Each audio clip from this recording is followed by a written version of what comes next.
pimpinan lembaga keuangan lainnya, asuransi, lembaga pembiayaan, pegadaian, lembaga penjaminan, modal ventura, dan dana pensiun.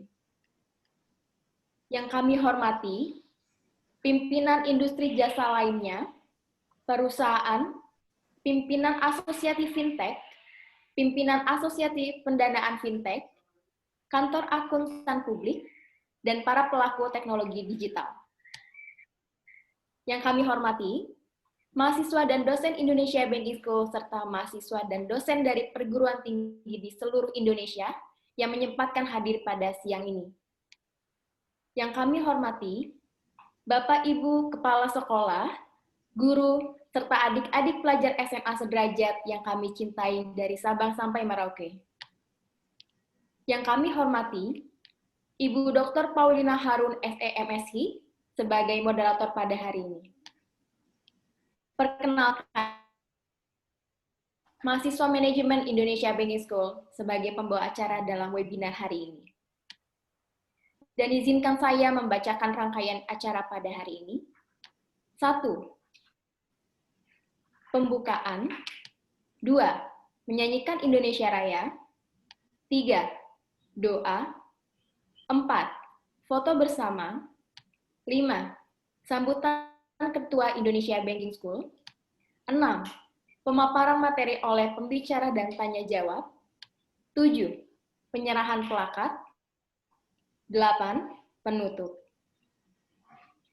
Pada webinar kuliah umum kali ini, dengan total partisipan 1.301 dari keseluruhan pendaftar, dengan ini saya akan menyapa beberapa perguruan tinggi dari Sabang sampai Merauke yang sudah hadir pada hari ini. Dari wilayah timur, Universitas Yapis Papua, Universitas Kristen Indonesia Maluku, Universitas Pasifik Morotai Maluku, Universitas Tadulako Palu, Universitas Hairun Maluku. Adapun dari wilayah bagian tengah, Universitas Mahasaraswati Denpasar, Universitas Muhammadiyah Buton, Universitas Mataram, Universitas Haluleo Kendari, Universitas Negeri Gorontalo. Adapun dari wilayah barat, Politeknik Keuangan Negara, Politeknik Negeri Bandung, Universitas Indonesia, Universitas Lampung, dan terakhir Universitas Teku Umar Aceh Barat. Saya juga akan menyapa beberapa SMA atau sederajat dari Sabang sampai Merauke, antara lain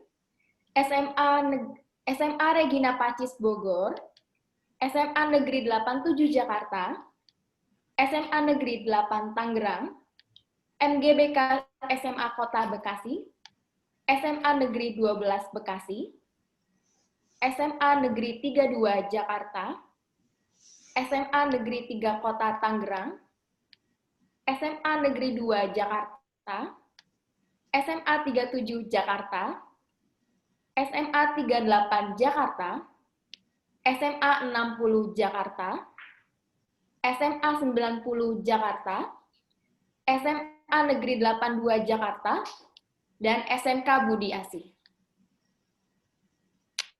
Pertama-tama, marilah kita panjatkan puji syukur kepada Tuhan Yang Maha Esa yang telah memberi rahmat, taufik, dan hidayahnya kepada kita semua, sehingga kita dapat mengikuti acara webinar kuliah umum pada hari ini dengan tema Kebijakan Fiskal di Masa Normal Baru, Jumat, 2 Oktober 2020, oleh Indonesia Banking School, The Best Business and Digital Finance Higher Education in Indonesia.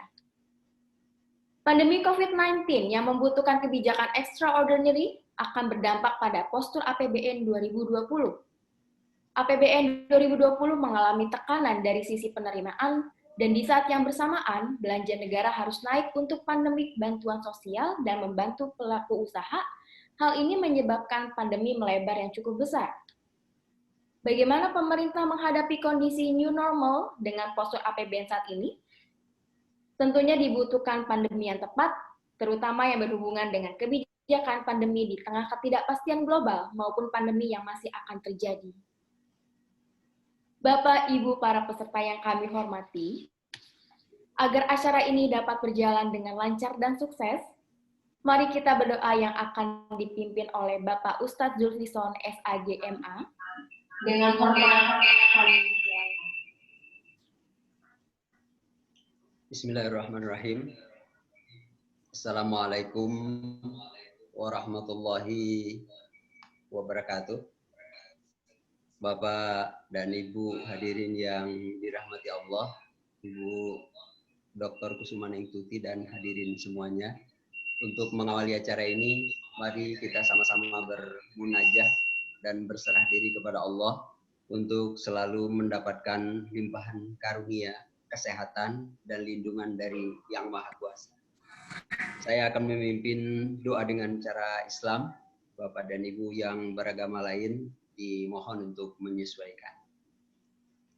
A'udzubillahi minasyaitonirrajim. Bismillahirrahmanirrahim.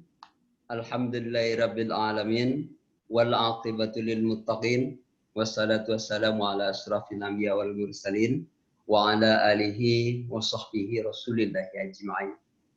Ya Allah, ya Tuhan yang Maha Rahman, puji dan syukur kami kehadirat-Mu ya Allah, atas rahmat-Mu yang selalu terlimpah curah, atas rezeki-Mu yang selalu melimpah, atas matahari-Mu yang selalu bersinar cerah. Ya Allah, ya Qawi, ya Qahar, yang Maha membolak-balikan hati, bimbing dan genggamlah hati kami untuk selalu bersyukur atas segala nikmat dan nikmat-Mu. Bimbinglah kami untuk selalu meninggalkan larangan-larangan-Mu, dan jadikanlah kami ke dalam hamba-hamba-Mu yang bersyukur. Ya Allah, ya Wahidul Qahar, hari ini kami mengadakan webinar ya Allah tentang kebijakan fiskal di era new normal. Ya Allah, Engkau karuniakan kepada para narasumber kami kelimpahan ilmu yang bermanfaat, yang menjadikan ilmu yang mereka curahkan menjadi pahala yang bernilai ibadah di sisi-Mu. Bukakan hati kami untuk selalu menerima ilmu dan rahmat-rahmat, sehingga kami menjadi orang-orang yang berarti, yang bisa menebarkan ilmu dan pengetahuan di tengah kehidupan kami di dunia ini. Ya Allah, ya Qawi, ya Mati, dalam kondisi yang sedang dilanda COVID ini ya Allah, berikan kepada kami kesehatan, lindungi kami dari limpahan mara bahaya, lindungi kami dari wabah dan pandemi yang telah mendunia ini. Berikan kami kesehatan, sehingga kami dapat dengan leluasa dan sukses dalam menjalankan aktivitas kami sehari-hari. Ya Allah, hanya kepadamu lah kami meminta, dan hanya kepadamu lah kami berharap. Rabbana atina fid dunya hasanah, wa fil akhirati hasanah, wa qina adzabannar. Wabillahi taufiq wal hidayah. Wassalamualaikum warahmatullahi wabarakatuh. Terima kasih kepada Bapak Ustadz Zulfison. Selanjutnya foto bersama. Untuk para panelis, tamu undangan, dan para partisipan, agar menyalakan kameranya untuk dokumentasi webinar kuliah umum kali ini. Saya akan pandu Bapak Ibu dalam hitungan 3. 1, 2, 3. Sekali lagi. 1, 2, 3. Baik, terima kasih. Bapak, Ibu, para peserta yang kami hormati, selanjutnya mari kita dengarkan sambutan Ibu Dr. Kusumaneng Tuti S. Sutiono, SHLLM, Ketua Indonesia Banking School. Dengan hormat kami silahkan.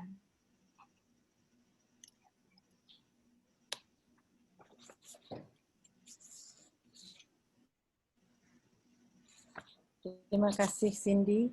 Bismillahirrahmanirrahim. Ibu Masyita Kristalin PhD, staf khusus Menteri Keuangan RI bidang perumusan kebijakan fiskal dan makroekonomi. Selamat siang. Bapak Ibu, para senior komunitas ekonomi dan keuangan, hari ini hadir Ibu Profesor Miranda Gultom, former Deputy Governor Senior dari Bank Indonesia, Bapak Subarjo, Bapak Ibu kalangan akademisi praktisi sektor jasa keuangan, Bapak Ibu dosen dan ananda para mahasiswa dari berbagai perguruan tinggi di seluruh Indonesia, serta Sivitas Akademika Indonesia Banking School, dan juga telah hadir dari 19 SMA di Jakarta. Juga selamat datang Pak Edi Susanto dan Pak Harimurti Gunawan dari YPPI. Assalamualaikum warahmatullahi wabarakatuh. Selamat siang dan salam sejahtera bagi kita semua. Puji syukur kami panjatkan kehadirat Allah Subhanahu wa Ta'ala. Karena rahmat dan karunia-Nya Allah, kita semua dapat bertemu secara online dalam acara webinar kuliah umum yang dibawakan oleh Ibu Masyita Kristalin PhD dengan tema Kebijakan Fiskal di Masa New Normal. Bapak, Ibu, ananda para mahasiswa sekalian. STIE Indonesia Banking School adalah perguruan tinggi yang berspesialisasi di bidang keuangan dan bisnis berbasis teknologi digital yang menyelenggarakan tridharma perguruan tinggi, yaitu pembelajaran, penelitian, dan pengabdian masyarakat. Selama masa pandemi COVID-19, sejak bulan Juni 2020 yang lalu, kami mengadakan webinar kuliah umum untuk memperoleh pengkinian pengetahuan dan sekaligus juga berbagi dengan sivitas akademika di seluruh Nusantara. Oleh karena itu, dalam kesempatan yang baik ini, saya mengucapkan terima kasih kepada Ibu Masyita Kristalin PhD yang telah menyediakan waktunya untuk membawakan kuliah umum di Indonesia Banking School dengan tema yang sangat relevan dengan kondisi perekonomian terakhir ini. Bapak, Ibu, ananda para mahasiswa sekalian, dengan terjadinya pandemi COVID-19 ini, perekonomian Indonesia telah mengalami kontraksi pada kuartal kedua tahun 2020, yaitu minus 5,32%. Untuk kuartal 3 ini, perekonomian Indonesia diramalkan akan berada di kisaran minus 2,9% hingga minus 1%. Artinya, perekonomian Indonesia kontraksi 2 kuartal berturut-turut. Jika 2 kuartal berturut-turut tersebut terjadi, maka ekonomi negatif atau kontraksi dan Indonesia resesi. Menteri Keuangan Republik Indonesia, Ibu Sri Mulyani, menyebutkan bahwa ini artinya negative territory. Kemungkinan terjadi pada kuartal 3 dan mungkin juga masih berlangsung untuk kuartal 4 yang diupayakan bisa dekat dengan 0 atau positif.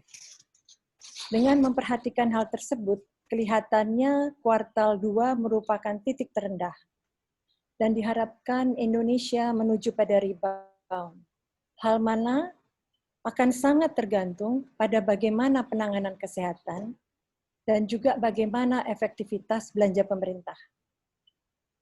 Dalam situasi seperti ini, yaitu menghadapi dampak pandemi COVID-19, meskipun pemulihan secara menyeluruh merupakan langkah yang paling ideal, banyak yang berpendapat bahwa stimulus atau kebijakan fiskal diharapkan akan lebih efektif dan lebih luas dibandingkan dengan kebijakan lainnya, seperti kebijakan moneter dan atau kebijakan sektor keuangan. Bapak, Ibu, ananda para mahasiswa sekalian, bagaimana peran stimulus atau kebijakan fiskal yang telah dilaksanakan selama masa new normal dalam rangka memulihkan perekonomian nasional ini? Insya Allah kita akan mendengarkan paparan Ibu Masyita Kristalin PhD. Semoga Allah Subhanahu wa Ta'ala senantiasa memberikan rahmat-Nya. Demikian, terima kasih. Wassalamualaikum warahmatullahi wabarakatuh. Terima kasih kepada Ibu Dr. Kusumaningtuti Sutiono. Peserta yang berbahagia, mari kita ikuti acara utama, yaitu webinar kuliah umum dengan tema Kebijakan Fiskal di Masa Normal Baru dengan pembicara Ibu Masyita Kristalin PhD, Staf Khusus Menteri Keuangan Republik Indonesia, Bidang Perumusan Kebijakan Fiskal dan Makroekonomi, yang akan dipandu oleh moderator kita, Ibu Dr. Pauline Harun, SEMSI. Sebelumnya, saya akan bacakan CV moderator pada hari ini. Ibu Dr. Paulina Harun, SEMSI, menempuh pendidikan doktoral ilmu ekonomi dan master ilmu ekonomi di Universitas Pajajaran, sarjana ekonomi di Universitas Lampung. Dan saat ini, beliau juga merupakan dosen tetap pada program studi manajemen di Indonesia Banking School. Kepada Ibu Dr. Paulina Harun, SEMSI, dengan hormat kami silakan. Acara sepenuhnya kami serahkan kepada moderator.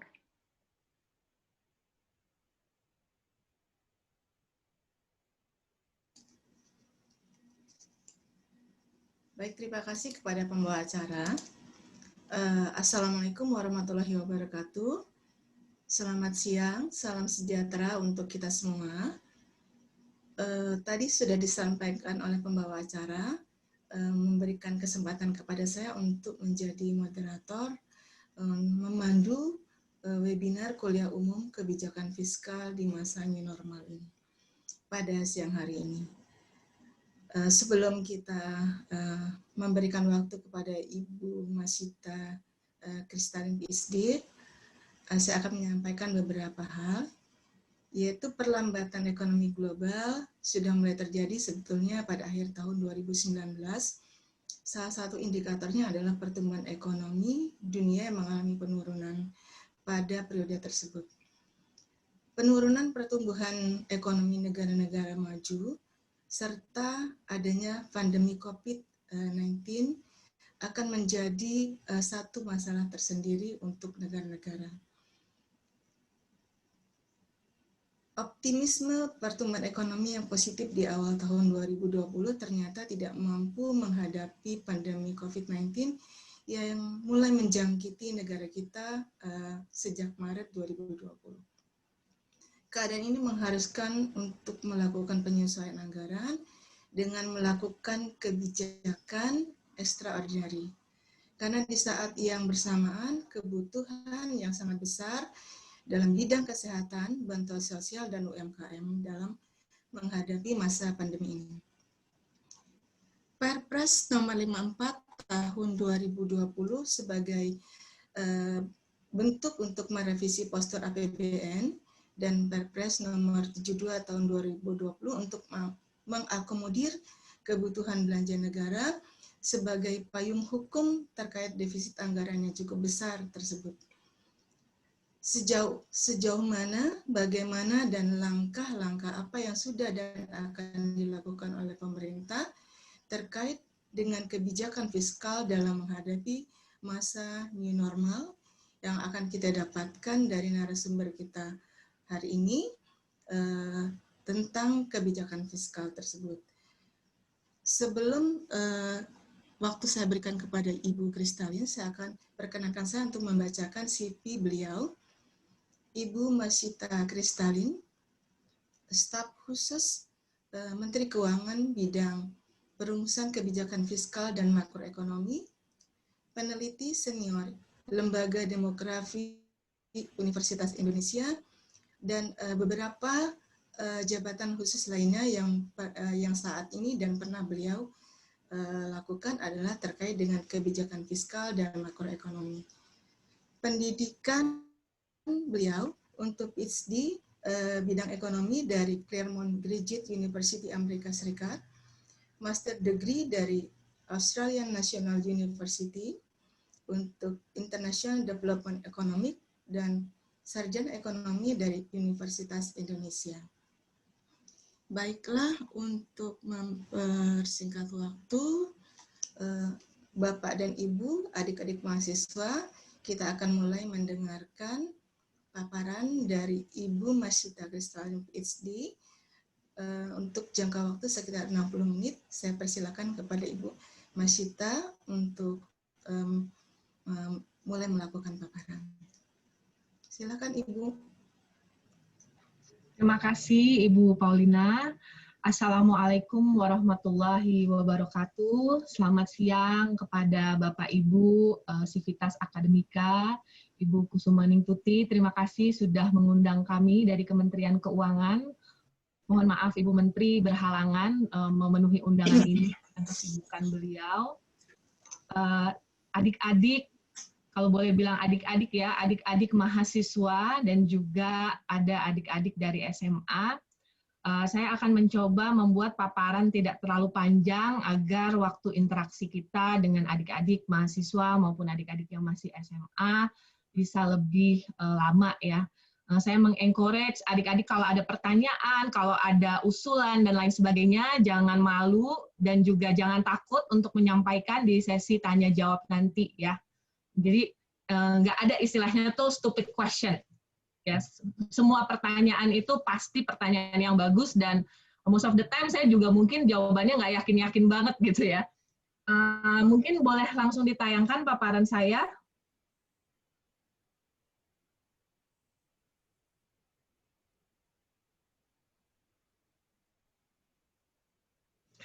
Nah, pada kesempatan ini saya ingin menceritakan mengenai kebijakan fiskal di era normal baru.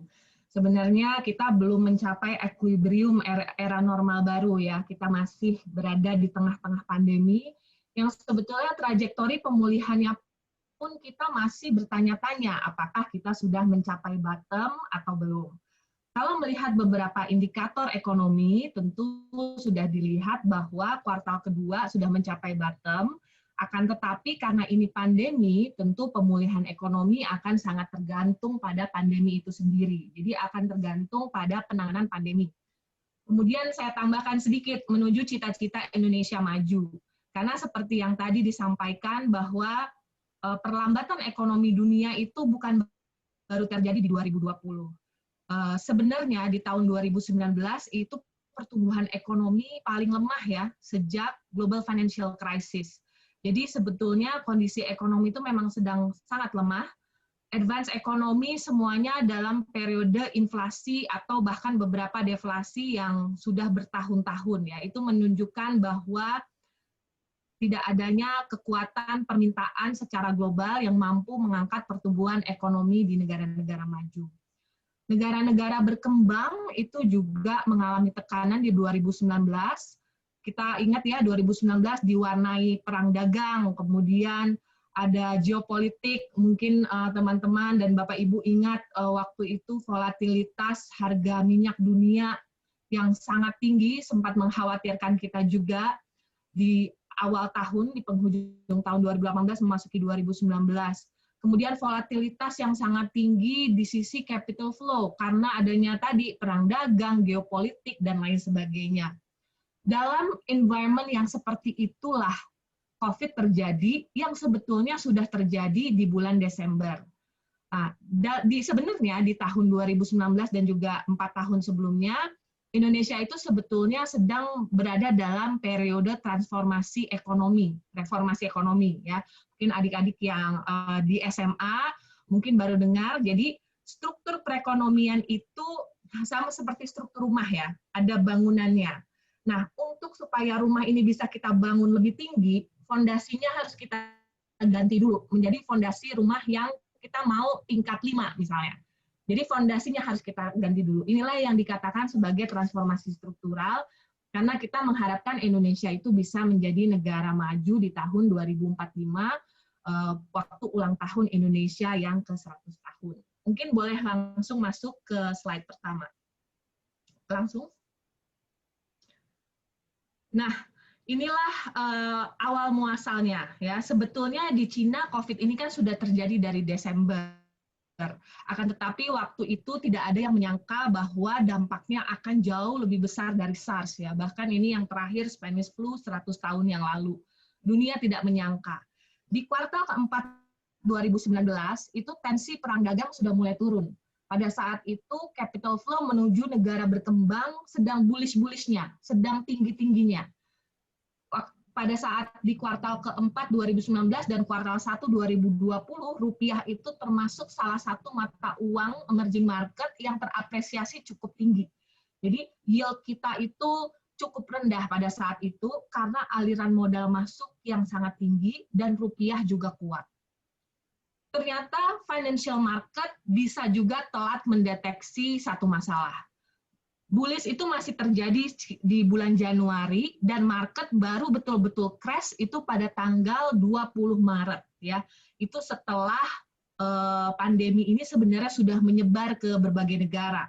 Rupiah juga ikut terkena, bahkan capital outflow di periode ini jauh lebih tinggi dibandingkan capital outflow di global financial crisis maupun di periode taper tantrum. Jadi banyak sekali aliran modal yang keluar dari Indonesia. Berikutnya. Nah, outlook pertumbuhan ekonomi global.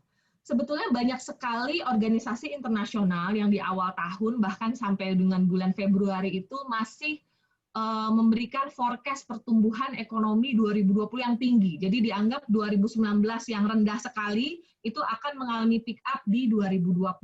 Ya. Dan beberapa indikator menunjukkan bahwa perekonomian dunia was on the right track waktu itu. Ya. Sehingga optimism itu terbangun. Akan tetapi dalam 1-2 bulan, di bulan Maret, IMF bahkan sudah mengumumkan bahwa, waktu itu bulan Maret ya, kita baru mengumumkan kasus pertama, bahwa dunia akan memasuki resesi yang mungkin jauh lebih dalam dari resesi Amerika di tahun 30-an. Artinya, dari optimism di Januari-Februari, tiba-tiba di bulan Maret itu kondisi berubah secara mendadak. Dan beberapa organisasi internasional itu juga melakukan revisi ke bawah pertumbuhan ekonomi global. Kalau kita lihat IMF sendiri, Januari outlook masih di 3,3%, April itu sudah di -3. Sebelum dia mengeluarkan April outlook, di bulan Maret, Kristalina sudah mengumumkan bahwa IMF memprediksikan bahwa dunia akan memasuki resesi yang parah. Dari April ke Juni berselang 2 bulan, IMF kembali merevisi pertumbuhan ekonomi global ke kontraksi 4,9. Begitu pula dengan OECD, begitu pula dengan World Bank. Kenapa kalau kita lihat angka pertumbuhan ekonomi yang diperkirakan organisasi-organisasi internasional ini variasinya cukup tinggi ya. Karena ketidakpastian terhadap kontraksi ekonomi yang akan terjadi tahun ini itu juga cukup tinggi.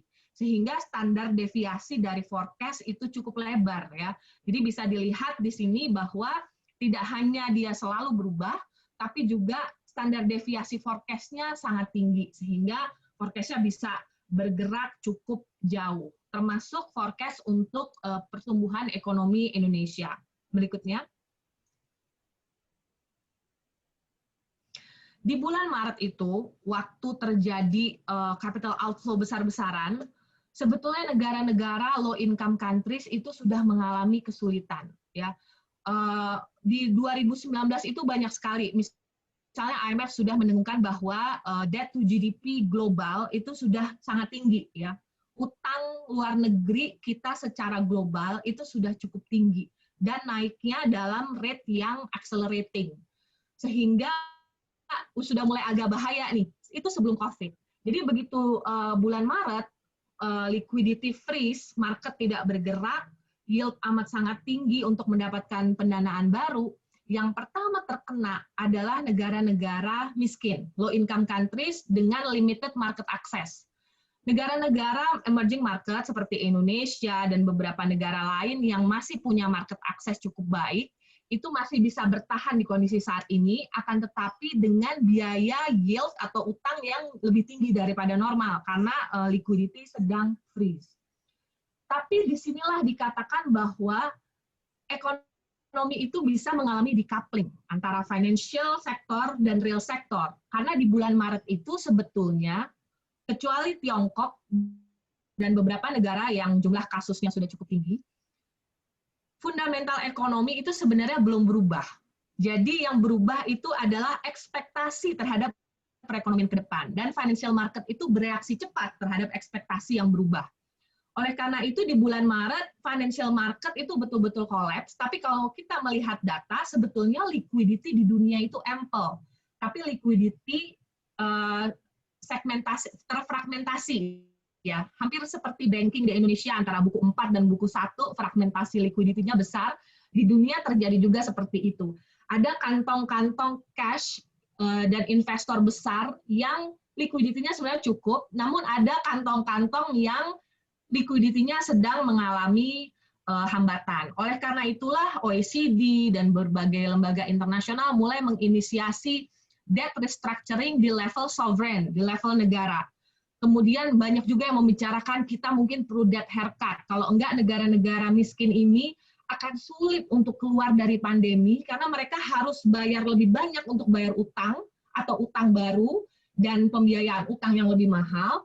Instead of mereka mengeluarkan uangnya untuk melakukan mitigasi atau penanganan terhadap pandemi itu sendiri. Nah, di Cina, Tiongkok agak lebih maju satu kuartal dibandingkan negara-negara lain. Tapi negara-negara lain kurang lebih trajektorinya sama.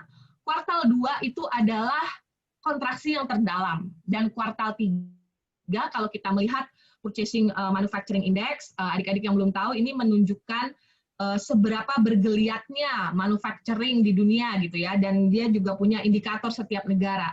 Kalau kita lihat indikator bisnis, indikator pergerakan manusia, kuartal 3 itu di mana-mana lebih baik dibandingkan kuartal kedua. Lebih baik bukan berarti tidak kontraksi. Ya, dalam kasus Indonesia, kita kontraksi minus 5,3% di kuartal 2, akan tetapi di kuartal 3 kemungkinan masih dalam level kontraksi, akan tetapi kontraksinya tidak sedalam di level 2. Nah, kalau kita membandingkan pertumbuhan ekonomi dan defisit, tentu banyak negara yang pertumbuhan ekonominya kontraksinya sangat dalam ya. Spain, France itu di atas 20% year on year kontraksinya. Kemudian beberapa negara tetangga kita nih yang saya kotakin, Malaysia, Filipina, Singapura, Thailand juga kontraksinya hampir double digit ya. Ada yang 9,3, ada yang 12 di kuartal kedua. Kemudian Indonesia sendiri secara relatif memang kontraksinya tidak sedalam negara-negara ini, dan oleh karena itu juga fiskal defisitnya pun kalau kita lihat juga tidak selebar negara-negara di mana kontraksi ekonominya lebih dalam. Berikutnya.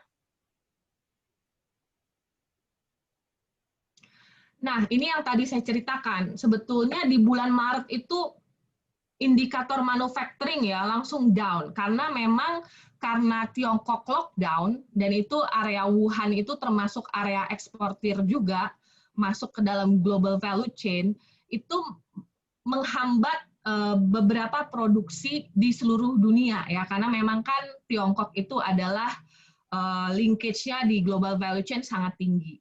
Setelah Maret, perekonomian atau manufacturing berangsur-angsur pulih. Kalau kita lihat di bawah 50 itu masih kontraksi, di atas 50 itu sudah ekspansi. Di sini Amerika, Tiongkok, Eropa, semua termasuk Indonesia, di bulan Agustus itu sudah mulai pick up di atas 50. Akan tetapi data PMI terbaru kita turun lagi di bawah 50, masuk ke level kontraksi. Inilah menunjukkan betapa pemulihan ekonomi itu masih fragile terhadap kondisi pandemi itu sendiri. Oleh karena itu, setiap negara memitigasi penyebaran pandemi yang meluas karena pemulihan ekonomi akan sangat tergantung kepada bagaimana pandemi itu berkembang. Berikutnya. Nah, ini yang saya ceritakan tadi. Jadi pandemi ini tidak seperti waktu global financial crisis, itu krisis dimulai dari sektor finansial. Kemudian berkembang ke sektor real yang memiliki akses terhadap finansial lebih besar, jadi terpengaruh. Oleh karena itulah makanya dikatakan dulu, sektor UMKM itu dianggap shock absorber perekonomian Indonesia, karena pada saat global financial crisis itu dan juga Asian financial crisis, sektor-sektor UMKM dan non formal itu mampu terus bergerak karena mereka tidak terlalu banyak linkage ke sektor financial. Akan tetapi pandemi ini karena dia mempengaruhi aktivitas ekonomi dan aktivitas fisik, semua ikut terpengaruh. Source-nya adalah dari health itu sendiri, kemudian dia langsung mempengaruhi real sector dan ekonomi. Dari segi sosial dia juga menyebabkan kehilangan pekerjaan, penurunan income, dan lain sebagainya. Dan pada akhirnya ini akan tertranslate ke finance, walaupun ini asal muasalnya bukan financial crisis seperti global financial crisis atau Asia, tapi ini lebih pada finance itu adalah dampak bawaan karena real sektor yang lemah, demand yang lemah, akhirnya loan at risk dan pada akhirnya non-performing loans juga akan resikonya menjadi semakin tinggi. Berikutnya. Nah, ini adalah perekonomian Indonesia di kuartal pertama dan kuartal ketiga. Kita lihat di sisi kiri itu adalah di sisi demand, kemudian di sisi kanan itu adalah sisi supply.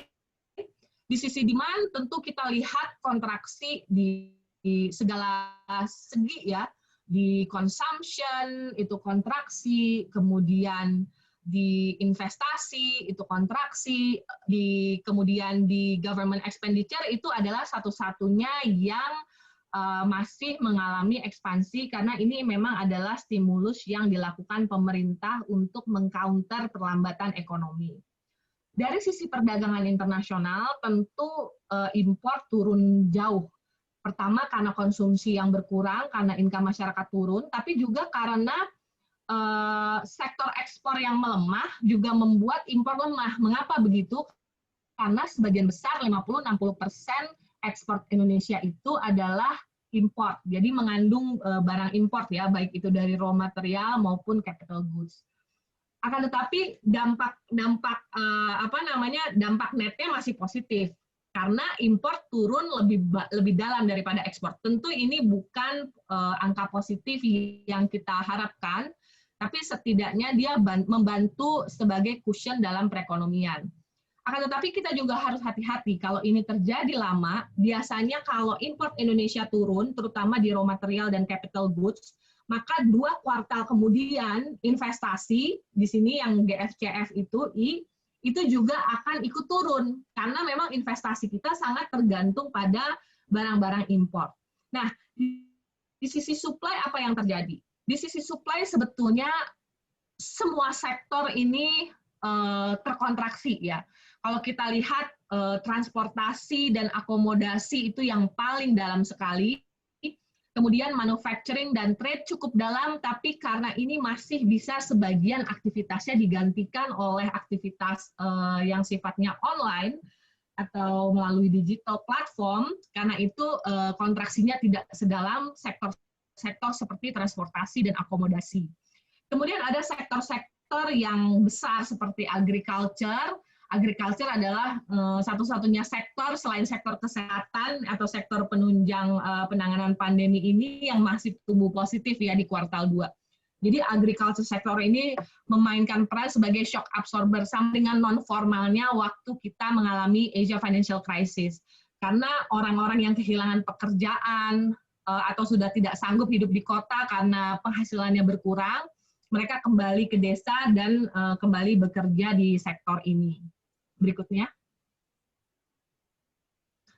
Nah, kalau kita melihat kuartal 3, mengapa saya katakan kuartal 3 untuk ekonomi Indonesia? Kan kuartal 3 sudah mau berakhir ya, jadi ini adalah merupakan proyeksi dan juga tidak ada ekspektasi karena sudah selesai kuartal 3 sebenarnya.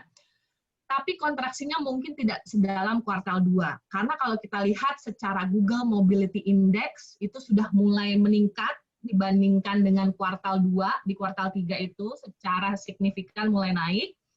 Kemudian sektor real memang sudah mulai turun, tapi penurunannya sudah mulai pelan. Ya. Kita lihat retail, ekspor, dan impor masih tetap lemah, akan tetapi penurunan consumer confidence itu sudah tidak sedalam sebelumnya. Kemudian sektor keuangan juga. Sekarang sektor keuangan ini NPL-nya NPL yang pseudo NPL ya. Karena kan sebetulnya ada peraturan yang merubah itu di awal yang dilakukan oleh semua negara. Karena kalau tidak terlalu banyak default dan juga tidak baik buat perekonomian. Karena itu karena demand sedang berkurang, jadi satu perusahaan yang tidak bisa melakukan debt service dengan baik itu bukan berarti fundamental perusahaannya jelek. Akan tetapi memang perusahaan tersebut terkena pandemi sehingga dia terganggu cash flow-nya. Nah, perusahaan-perusahaan seperti inilah yang diberikan restrukturisasi ya. sehingga NPL kita terjaga. Akan tetapi kalau kita melihat loan at risk dari perbankan itu sebenarnya juga sudah cukup meningkat jumlahnya. Berikutnya. Nah, tadi tuh saya cerita global, sama juga dengan di Indonesia.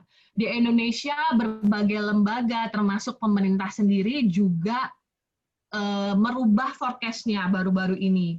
Kita di Kementerian Keuangan tadinya masih positif, Indonesia masih sekitar 0% atau sedikit positif di tahun 2020, namun melihat outcome di kuartal 2 dan kemungkinan kuartal 3 yang masih cukup berat ini, mungkin perekonomian itu akan sedikit berada di bawah, berada di zona kontraksi. Secara overall tahun itu di minus 1,1 ya, atau minus 0,2. Akan tetapi di 2021 diharapkan perekonomian Indonesia itu pick up di 4,5 sampai dengan 5,5. Kalau di APBN 2021 diasumsikan poin estimate-nya adalah di 5%. Asumsi tiap kita bisa lihat lagi ya bahwa variasi dari forecast setiap lembaga juga cukup bervariasi nih.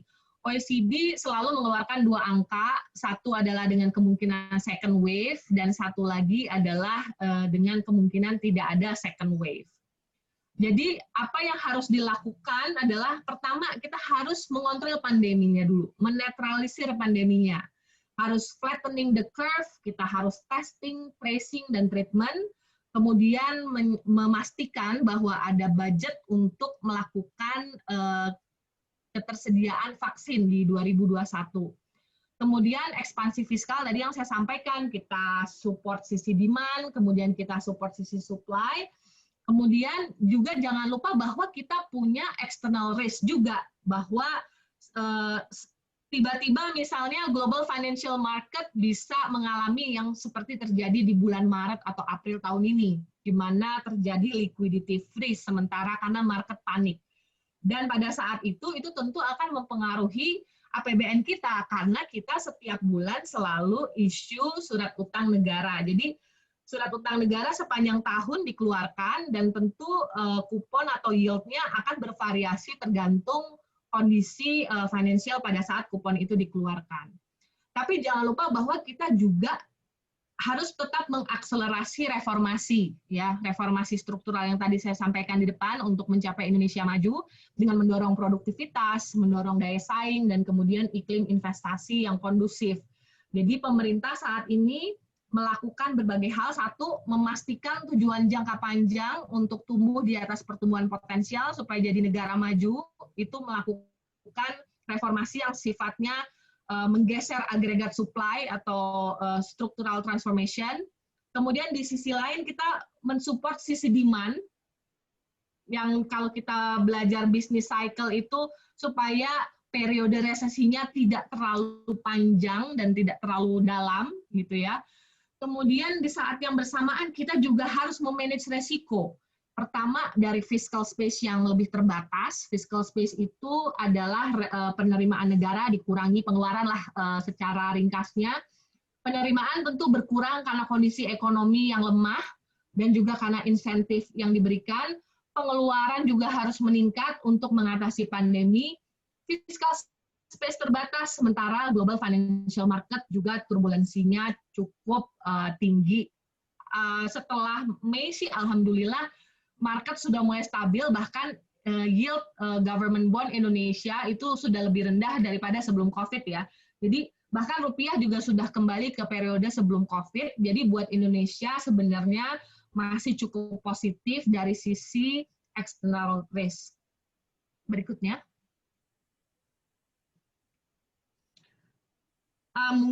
Mungkin ini saya lewat aja, tapi intinya dari ini adalah di poin C. Kita punya defisit atau fiscal deficit itu di awal kita membuat APBN 2020, amandemen melalui Perpres 54 itu di 5,07. Ini sudah di atas yang diperbolehkan undang-undang.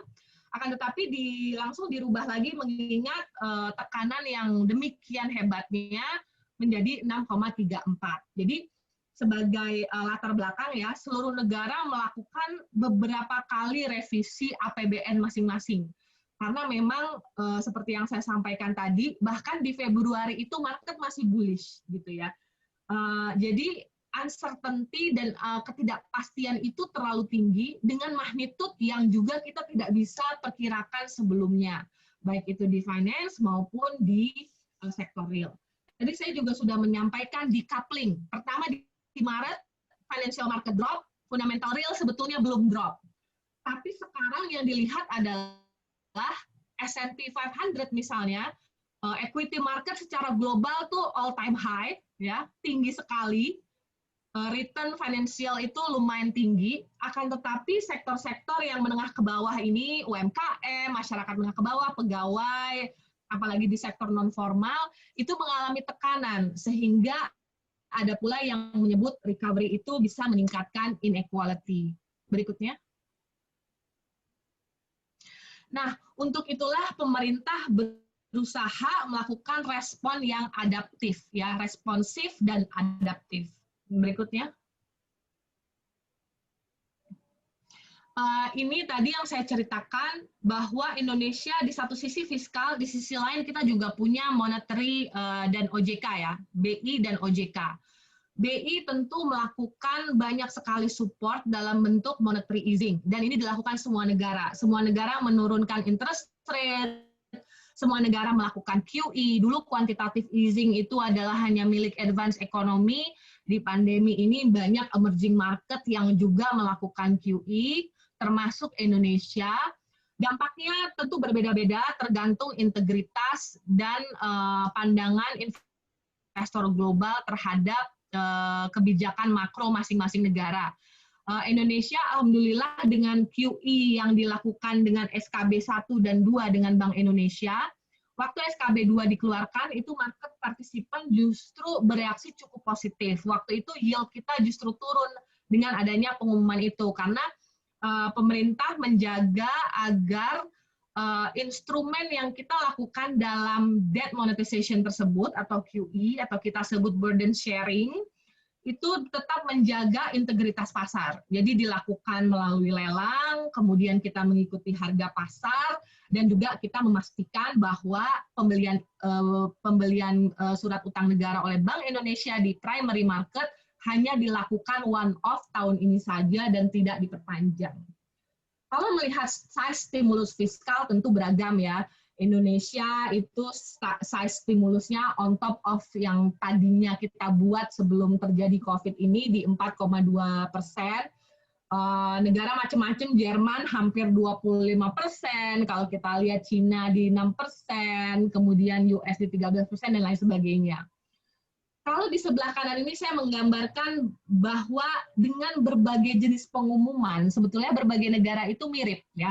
Ada QE, penurunan interest rate, kemudian restrukturisasi, tax incentive, kemudian ada yang memberi direct cash assistance, sama kita juga PKH, kemudian subsidi wage subsidy, subsidi upah kita juga ada sekarang. Kemudian subsidi listrik gitu ya. Jadi kita bisa lihat bahwa ini negara bermacam-macam jenis dan struktur ekonominya, akan tetapi reaksinya terhadap pandemi ini mirip di sisi fiskal, di sisi moneter, kemudian mensupport sisi demand dan juga mensupport sisi supply. Berikutnya.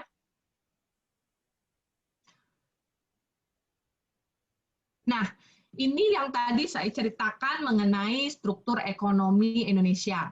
Mengapa pemerintah itu berfokus pada program pemulihan ekonomi nasional pada sektor UMKM dan sektor padat karya lebih dahulu. Waktu kita pertama kali mengumumkan kebijakan PEN ini dengan adanya Perpu 1 2020 yang kemudian diundangkan menjadi Undang-Undang 2 2020 itu, yang dipikirkan adalah support real sektor kepada dua kategori ini, UMKM dan sektor padat karya. Kalau kita melihat sektor-sektor di Indonesia, saya bisa bagi kurang lebih menjadi 3 jenis sektor ya. Sektor hijau itu yang kami katakan the winning sector. Winning sector ini adalah sektor-sektor yang sebelum pandemi pertumbuhan sektor tersebut sudah lebih tinggi dari pertumbuhan ekonomi. Jadi ini adalah sektor-sektor masa depan yang kalau disupport maka dia yang akan membawa pertumbuhan ekonomi kita lebih tinggi. Akan tetapi size dari lingkaran ini menunjukkan employment, sektor-sektor yang value added tinggi dan tumbuh cepat ini penyerapan tenaga kerjanya juga tidak sebanyak sektor-sektor yang tumbuh lebih lambat dan lebih rendah value added-nya seperti sektor-sektor merah dan juga sektor-sektor yang berwarna biru. Kita juga punya yang saya sebut the slow giant. Ya, slow giant ini ada pertanian, kemudian ada manufacturing, industri pengolahan, kemudian ada juga perdagangan, jasa perdagangan. 3 sektor ini dia secara proporsi penyumbang PDB termasuk yang 3 terbesar dan kebetulan penyerapan tenaga kerjanya juga 3 terbesar. Tapi pertumbuhan sektor ini kecuali jasa perdagangan ya yang merah yaitu sektor agriculture dan manufacturing itu sebelum pandemi sudah tumbuh di bawah pertumbuhan ekonomi. Contohnya manufacturing itu selalu tumbuh di bawah 4% gitu ya. Nah, sektor-sektor ini yang kita katakan sektor ini perlu disupport karena labor employment dan support kepada PDB-nya besar, akan tetapi perlu direvitalisasi untuk meningkatkan value added kalau memang kita itu mau tumbuh tinggi, pertumbuhan ekonomi nasional tinggi. Kemudian ada sektor tengah. Sektor tengah ini adalah sektor biru. Ini sebelum pandemi dia tumbuh di atas pertumbuhan ekonomi. Jadi sektornya sebenarnya masuk ke winning sektor, akan tetapi dia sangat sensitif terhadap interaksi. Sehingga dengan adanya PSBB misalnya, atau ya walaupun udah nggak PSBB kan orang memang tidak terlalu beraktivitas, sektor-sektor ini yang paling terpengaruh karena demand-nya berkurang. Masuk ke dalam ini konstruksi, yang tadi saya perlihatkan, yang kontraksinya di GDP juga paling dalam gitu ya. Konstruksi, kemudian akomodasi, makanan dan minuman, dan lain sebagainya. Nah, itu 2 sisi ya, 2 sisi. Jadi ada 3 jenis sektor dan kita lihat labor absorption-nya. Kemudian bagaimana cara kita membantu orang yang bekerja di sektor itu? Kita harus melihat level of formality-nya. Jadi semakin ke bawah proporsi non-formal worker atau non-formal sektor di subsektor tersebut makin besar. Artinya agriculture itu 99%-nya itu adalah non-formal atau hampir cuma 1% yang formal worker. Sehingga bantuan melalui perbankan atau bantuan melalui lembaga-lembaga finansial tidak bisa membantu beneficiaries atau masyarakat rentan yang bekerja di sektor-sektor yang banyak proporsi non-formalnya. Sehingga bantuan pemerintah atau support sisi demand di Indonesia harus disesuaikan dengan kondisi fundamental perekonomian. Sehingga kita memerlukan cash basis. Ya. Berikutnya. Nah, sebelum saya masuk ke yang lebih spesifik lagi, saya mau bicara lagi mengenai dunia. Trajektori pemulihan ekonomi. Ini kan macam-macam ya, alfabet soup. Ada yang bilang V-shape, kayak Tiongkok kan kelihatannya V-shape gitu ya. Kemudian ada yang bilang U, jadi 2-3 kuartal masih lemah, kemudian baru pick up. Ada yang lebih pesimis bilang L, ada yang kemarin bilang W. W ini adalah khas pandemi, karena apa? Karena ada kemungkinan terjadi second wave. Jadi perekonomian sudah mulai pick up, lalu terjadi second wave, kemudian perekonomian turun lagi. Yang terbaru saya sampaikan tadi adalah K-shape recovery, karena sektor finansial sangat strong ya, secara global. Di Indonesia ada beberapa isu, bond market masih baik, tapi equity, tapi itu isunya bukan karena ini. Intinya financial sector cukup tinggi, dan orang yang mempunyai cash di global itu menahan cash-nya. Jadi nggak berani investasi, kecuali di investasi seperti UST. Masih banyak yang hold on cash. Kemudian sisi yang bawah nih, para pekerja non-formal, baik ataupun pekerja yang terkena furlough, pengurangan income, itu menurun. Sehingga ada trajektori yang kaya semakin kaya, yang miskin semakin miskin. Policy harus dibuat dengan mengantisipasi berbagai jenis dan berbagai kemungkinan pemulihan ekonomi ini. Yang di pojok kanan bawah, saya ingin cerita sedikit, bahwa biasanya kita melihat dari Global Mobility Index ya. Ini adalah indeks mobility yang dibuat oleh Bloomberg. Ada beberapa variabel di sini. Tapi menunjukkan kalau perekonomian mobility-nya sudah balik, maka aktivitas ekonominya sudah mulai kembali gitu ya. Itu pun kalau kita lihat pure mobility, ini belum economic output, kita bisa lihat beberapa warna ya, seperti yang warna putih itu adalah UK misalnya. mobility-nya tidak balik seperti sebelum pandemi. Ya, jadi ada yang paling bawah, yang putih UK, ada juga kemungkinan terbaik yaitu Norway. Norway dia balik tapi tidak seperti level sebelumnya. Dan bisa kita lihat di sini bahwa baliknya nggak kayak V, naik terus gitu, enggak. Dia ada periode di mana dia plateau, dia diem. Jadi kita lihat itu sudah mulai lurus tuh. Dan kalau ada second wave, ini akan turun lagi. Ini baru mobility, belum tertranslate dalam pertumbuhan ekonomi ataupun output. Jadi yang saya coba katakan dari 2 slide ini adalah kita punya karakter struktur ekonomi kita sendiri. Kayak tadi saya gambarkan bangunan rumah, jenis pondasi, jenis tiang rumah kita itu berbeda. Dan juga trajektori pemulihan ekonomi itu juga uncertainty-nya cukup tinggi secara global seperti yang digambarkan di slide ini. Jadi itu adalah background pada saat kebijakan pemulihan ekonomi itu didesain oleh pemerintah. Berikutnya.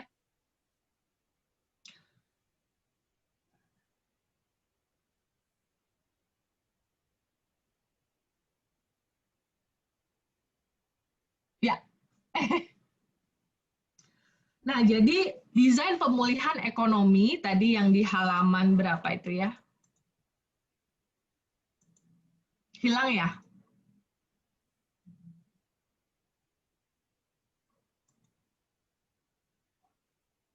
Jadi desain pemulihan ekonomi itu sebenarnya masih bisa di-share lagi?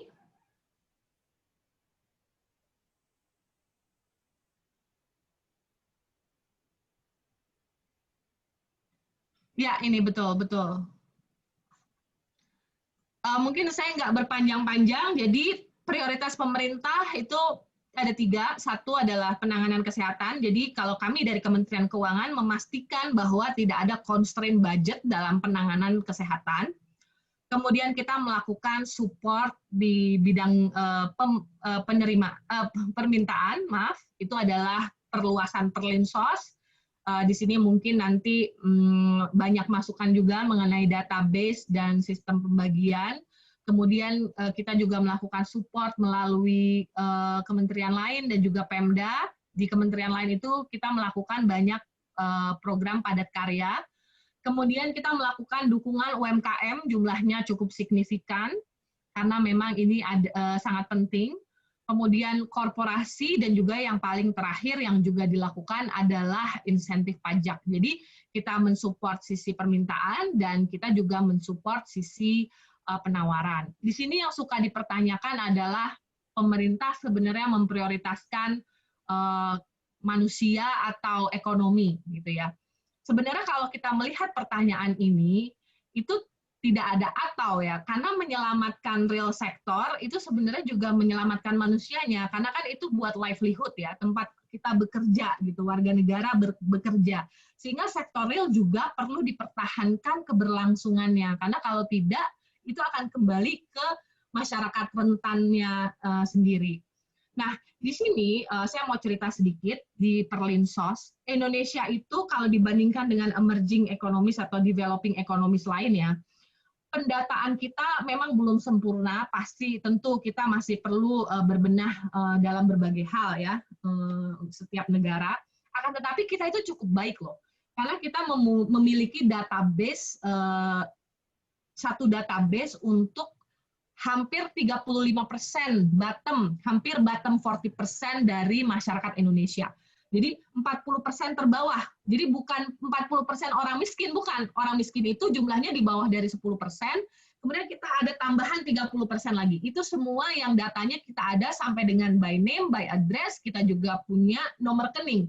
Sehingga setiap saat terjadi shock dalam perekonomian, misalnya PKH-nya mau ditambah, itu jumlahnya tinggal ditransfer, kurang lebih demikian ya.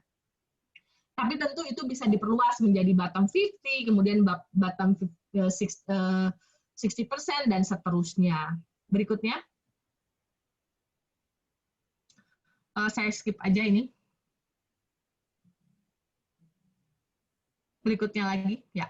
Nah, ini yang saya sampaikan tantangan di bidang fiskal yang sebelumnya ini. Bahwa selalu ada ceiling glass ya, selalu ada batasnya. Di slide yang sebelum ini, slide 17.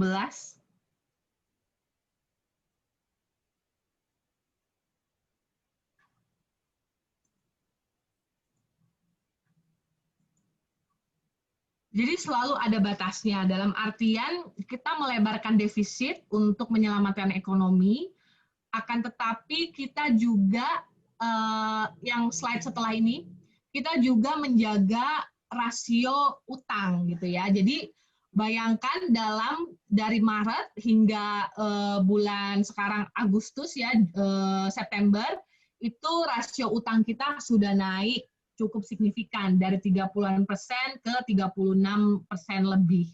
Kemudian keseimbangan primer kita itu selama beberapa tahun ini bisa dilihat tuh 2015, 16, 17, 18 itu kita sedang melakukan reform di sisi keuangan negara nih, mengembalikan keseimbangan primer ke ranah surplus.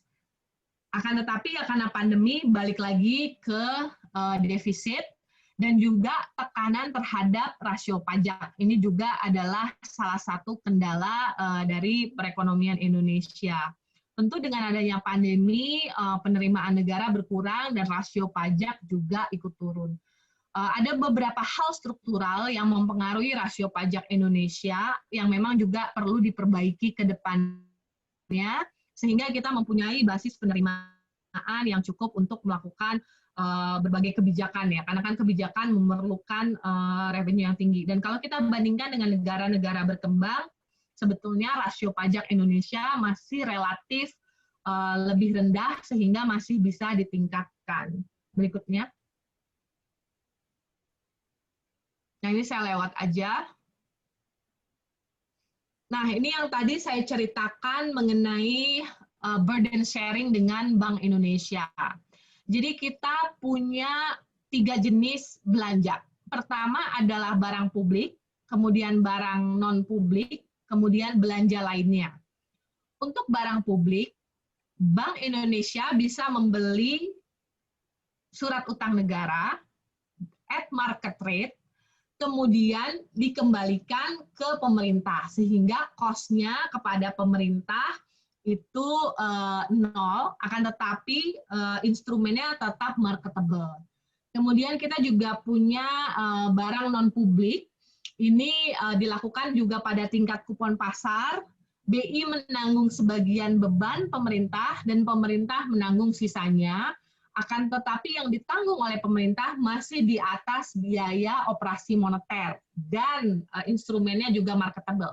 Jadi kenapa marketable itu selalu diulang-ulang? Karena waktu krisis tahun 97 itu ada yang tidak marketable, sehingga itu menjadi pengalaman berharga buat Indonesia untuk selanjutnya tidak melakukan itu. Karena kalau kita mempunyai instrumen yang tidak marketable, pada saat perekonomian sudah membaik dan BI perlu mengabsorb liquidity yang sekarang dikeluarkan di pasar, maka instrumennya menjadi terbatas kemampuannya karena dia tidak marketable. Kemudian belanja lainnya ini adalah BI masuk sebagai investor normal biasa karena dia kita bayar pada pemerintah, maksudnya bayar pada tingkat kupon pasar. Dan ini dilakukan hanya one off, hanya tahun ini. Mengapa begitu? Karena penting sekali untuk menjaga selain independensi BI ya, dan kita harus menjaga instrumen yang marketable dan kepercayaan investor juga. Karena kalau debt monetisasi yang berlebihan bisa menurunkan kepercayaan investor. Dan sejauh ini Indonesia sudah cukup baik dibandingkan IM yang agak kurang dilihat agak kurang prudent dalam melakukan skema QE-nya masing-masing. Berikutnya. Nah, mungkin ini saya singkat saja APBN 2021. Kita melihat V-shape recovery mungkin probability-nya tidak terlalu besar, ya. Paling bisa itu U-shape recovery, jadi naik sedikit-sedikit.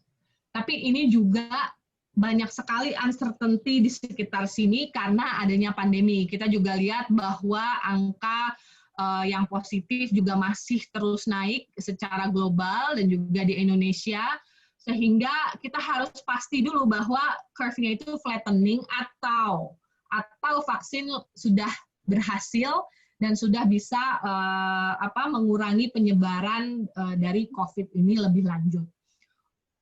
Oleh karena itu, APBN 2021 ini didesain dia harus tetap ekspansif. Ekspansif itu artinya fiskal defisitnya masih tetap lebar, jadi masih di atas 5%.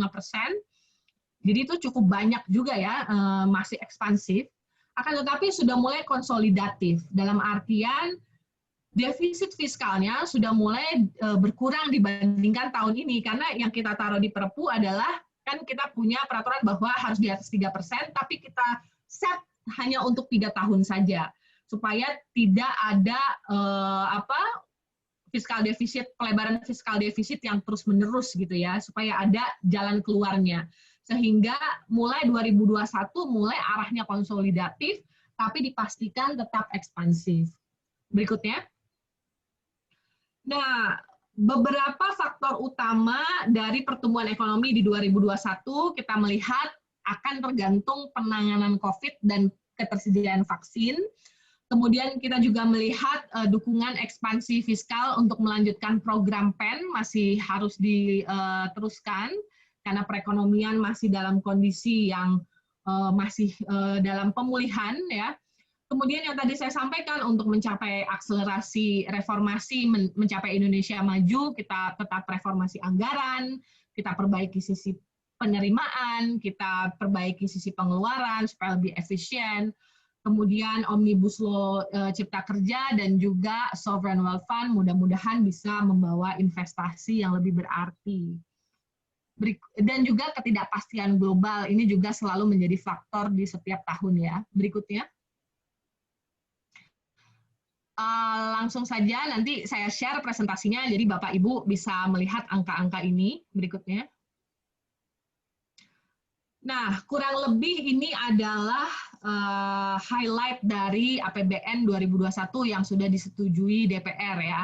Pertama, pemulihan ekonomi nasional dilanjutkan, reformasi APBN tadi, kemudian penguatan reformasi struktural, yang paling utama itu kita harus meningkatkan iklim investasi, karena sekarang kan ada realokasi global supply chain, sehingga banyak perusahaan-perusahaan yang mulai mendiversifikasi, karena kalau terlalu dominan di Tiongkok, misalnya kalau terjadi sesuatu dengan value chain yang ke Tiongkok, maka seluruh line produksi terganggu, sehingga diversifikasi perlu, dan negara-negara berkembang seperti Indonesia, Vietnam, dan lain sebagainya tentu bersaing ingin mendapatkan penanaman modal atau pengalihan dari tempat produksi itu. Tapi kita juga harus ingat bahwa kita masih perlu meningkatkan kualitas SDM, karena bagaimanapun itu penting untuk meningkatkan competitiveness Indonesia secara keseluruhan. Kalau prioritas pembangunan tentu masih kesehatan, pendidikan, kemudian karena COVID ini digitalisasi datang lebih cepat sehingga kita juga berfokus kepada infrastruktur untuk internet dan digital, kemudian perbaikan perlinsos termasuk perbaikan database dan perluasan database, kemudian juga mendorong sektor pariwisata yang mungkin akan secara perlahan mulai bangkit pada saat pandemi berakhir ya, tapi tentu sebelum pandemi berakhir ini mungkin sektor akan sulit untuk kembali seperti semula. Berikutnya. Oke, lanjut aja. Saya rasa mungkin saya berhenti di sini, tapi yang ingin saya ceritakan tadi adalah kebijakan fiskal. Sebetulnya kebijakan fiskal di 2021 itu yang ingin saya sampaikan bahwa masih sama arahnya, tapi sudah sedikit konsolidatif ya. Tentu ada hal-hal reform yang perlu dilakukan yang juga menjadi fokus dari APBN 2021, termasuk tadi yang pendidikan, kesehatan kita melanjutkan, tapi juga kesehatan juga ada reform untuk memperbaiki health security preparedness dan memperbaiki service delivery dari basic health ya di daerah-daerah. Kemudian perlinsos, infrastruktur mudah-mudahan sudah bisa mulai dipercepat kembali, dan juga bidang ICT yang saya sampaikan tadi untuk transformasi perekonomian Indonesia menjadi lebih digital. Bahkan di kementerian atau di pemerintah sendiri kita sudah mulai percepatan digital ya. Sekarang semua persetujuan dan lain sebagainya, nota dinas dan lain sebagainya sudah dilakukan secara online sehingga mempermudah cara kerja dan mudah-mudahan membuat kita semua lebih efisien dalam bekerja. Mungkin itu supaya waktu tanya jawabnya bisa lebih panjang, Ibu Pauline. Terima kasih.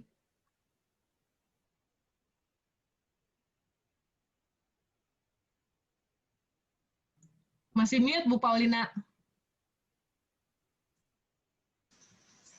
Baik, terima kasih Ibu Maisita Kristalin. Dari paparan yang Ibu sampaikan tadi, akan saya rangkum dulu webinar kuliah umum kita hari ini. Yang pertama itu adalah pandemi COVID-19 menimbulkan efek domino. Yang kedua, pertumbuhan ekonomi masih mengalami kontraksi dan defisit fiskal di berbagai negara. Yang ketiga, PSBB menimbulkan 4 efek domino pada 4 aspek vital kehidupan, kesehatan, sosial, ekonomi, dan keuangan. Yang keempat, dukungan responsif pemerintah terhadap UMKM, pemulihan ekonomi, dan kebijakan fiskal. Dan yang terakhir adalah APBN 2021 merupakan APBN yang ekspansif dan konsolidatif. Nah, itu yang bisa saya rangkum dari webinar kita kali ini. Selanjutnya saya akan lanjutkan dengan sesi tanya-jawab. Ini saya sudah siapkan 2 sesi. Sesi pertama ada 3 penanya, kemudian sesi kedua ada 3 penanya juga. Ibu akan menjawab satu persatu atau di ini dulu Bu, dirangkum dulu? Boleh di-pool? Oke, di-pool. Baik Bu. Yang pertama pertanyaan dari Ibu Melinda SEMM, Melindawati. Dilihat kuartal kedua, pertumbuhan minus dan prediksi kuartal ketiga juga begitu. Sepertinya akan minus. Kondisi deflasi terjadi 2 kuartal berturut-turut. Tetapi likuiditas dana pihak ketiga melonjak tinggi. Fenomena apa, Ibu? Yang kedua, pertanyaan dari Trika Gunawan. Relaksasi melalui insentif pajak di tengah pandemi COVID-19 oleh Dirjen Pajak untuk seluruh pelaku bisnis, yang saat bersamaan terjadinya penurunan pendapatan untuk tahun berjalan. Secara bersamaan, Dirjen Pajak juga melakukan program evaluasi pemenuhan kewajiban pajak sampai 5 tahun ke belakang. Apakah masih mungkin dilakukan tax amnesty sebagai salah satu strategi untuk meningkatkan penerimaan pajak? Pertanyaan yang ketiga dari Dimas Rahmat Putra, ini adalah mahasiswa Ibu. Apa yang dimaksud dengan pondasi ekonomi?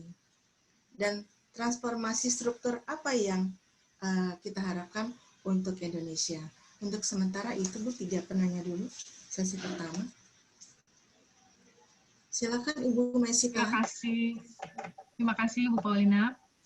Yang pertama, perekonomian dalam kondisi kontraksi. Akan tetapi kita melihat likuiditas DPK masih cukup tinggi, ya. Fenomena apakah ini? Demikian ya Bu Paulina, yang pertanyaan pertama. Iya, betul. Ya. Nah, jadi inilah yang tadi saya sampaikan, bisa terjadi decoupling antara sektor finansial dan sektor real. Dan decoupling ini bukan sesuatu yang bagus, tapi juga bukan sesuatu yang jelek ya. Jadi dia juga tidak bisa di micromanage gitu ya. Karena coba Anda bayangkan, misalnya kita punya sejumlah uang yang menganggur gitu ya. Pada saat kondisi sedang sulit seperti ini, mungkin kita berusaha konsum untuk membantu perekonomian lokal, akan tetapi tentu sebagian akan disimpan, diparkir di berbagai jenis instrumen investasi, termasuk salah satunya adalah tabungan di bank gitu ya. Dan kemudian bank juga melihat kondisi perekonomian yang sedang resikonya tinggi, tentu appetite bank untuk memberikan kredit itu turun. Dan ini bukan sesuatu yang jelek juga, karena memang kita mau bank kita berhati-hati, karena kan bank dalam memberikan kredit itu memerlukan beberapa indikator buat menentukan kredit dan tingkat kreditnya, ada risk return-nya. Oleh karena itu memang kondisi ini itu memang likuiditas itu tidak bisa dipaksakan, kita paksakan keluar, maka dari itu negara harus hadir di sini. Dalam bentuk apa? Dalam bentuk mengurangi resiko perbankan dalam memberikan kredit. Jadi sekarang perbankan punya resiko tinggi sekali sehingga tidak memberikan kredit. Sebagian kredit risk ini ditanggung pemerintah dalam bentuk macam-macam. Kemarin kita melakukan penempatan dana murah, misalnya, kemudian kita melakukan penjaminan, working capital loan, gitu ya. Jadi intinya adalah menanggung sebagian dari kredit risk bank supaya appetite kredit itu bisa lebih baik.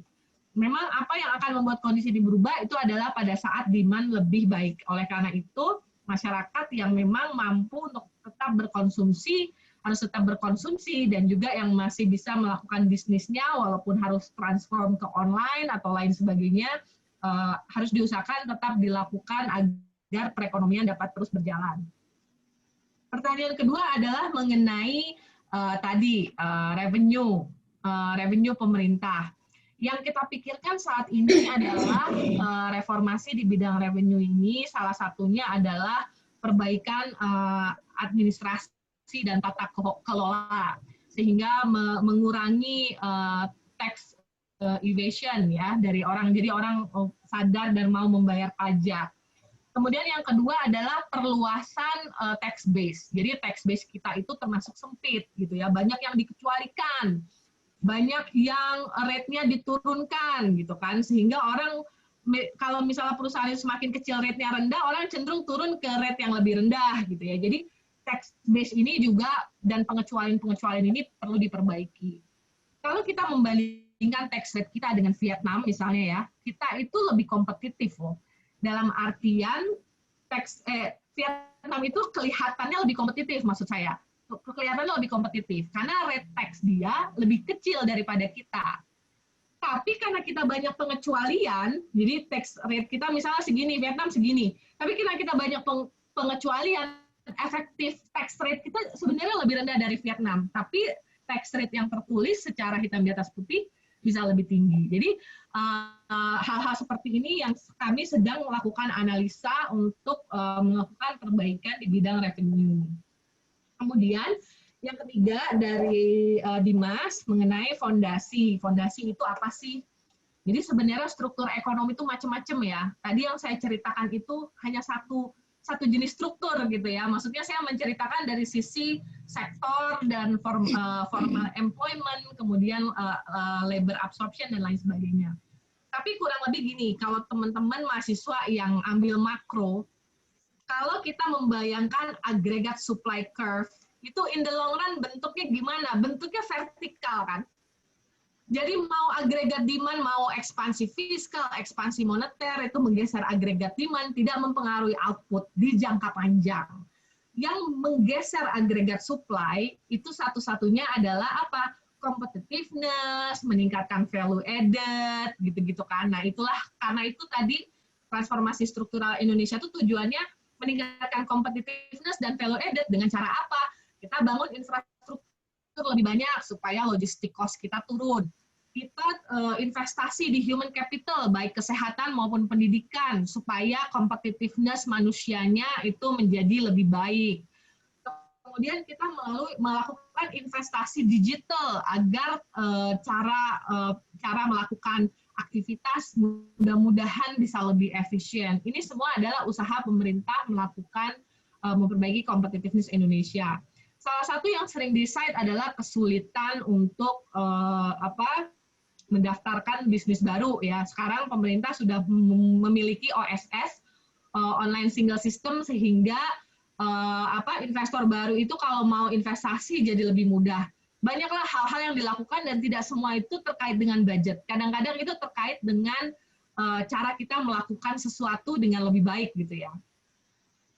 Jadi struktur ekonomi itu. Terus yang kedua yang saya ingin ceritakan lagi, struktur ekonomi itu juga ada value added. Jadi kalau kita bayangkan sektor impor dan ekspor kita, ya. Tadi saya sampaikan bahwa setiap kali ekspor kita turun, impor kita turun juga. Karena impor itu adalah jeroannya ekspor kita gitu kan. Kita membutuhkan barang-barang impor itu. Nah, ini juga satu struktur yang bisa dirubah. Dalam arti kita bisa meningkatkan value added atau kita hilirisasi sektor-sektor kita sehingga kita ekspor di sektor-sektor hilir yang value added-nya tinggi.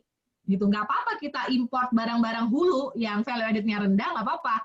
Tapi yang kita ekspor punya value added lebih tinggi. Itulah yang dinamakan global value chain tadi kan. Yang penting net efeknya adalah positif. Yang terjadi kadang-kadang di negara-negara berkembang adalah kita tidak beralih nih, sektor impor kita high value added. Karena apa? Yang kita impor mesin. Mesin kan value added-nya tinggi tuh, mahal ya. Gitu. Tapi yang kita ekspor misalnya garment kualitas yang tidak terlalu tinggi. Nah, ini yang perlu diperbaiki. Nah, yang dilakukan pemerintah salah satunya memperbaiki struktur ini itu adalah melakukan hilirisasi sektor mineral ya, supaya kita tidak melulu mengekspor mineral kita dalam bentuk value added rendah, tapi kita paksa proses itu terjadi di dalam negeri sehingga kita bisa ekspor dengan value added yang lebih tinggi. Ya, memang ini pekerjaan rumah yang masih panjang dan setiap sektor mungkin punya keunikan dan kekhasan masing-masing, dan pemerintah berusaha mengidentifikasi itu satu persatu. Demikian Bu Paulina. Baik, terima kasih Ibu Maisita. Bu, ada 3 lagi ya Bu ya?